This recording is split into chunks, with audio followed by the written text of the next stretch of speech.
আসসালামু আলাইকুম।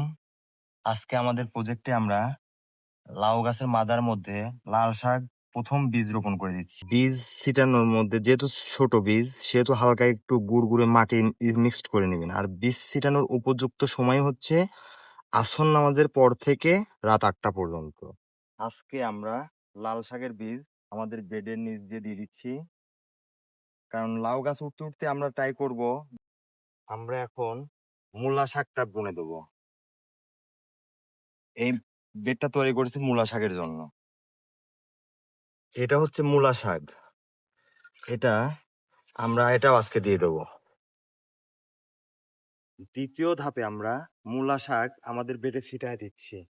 এটা আমাদের প্রজেক্টে দ্বিতীয় ধাপ, অর্থাৎ দ্বিতীয়বার আমরা বীজ ছিটালাম। বীজ ছিটানোর পরে আলতো করে কোদাল দিয়ে কুপায় দিচ্ছি। কুপায় দিয়ে সমান করে করে দেবো।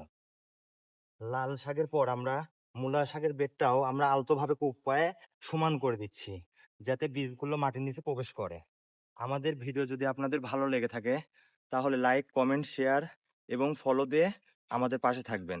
আসসালামু আলাইকুম রহমতুল্লাহ।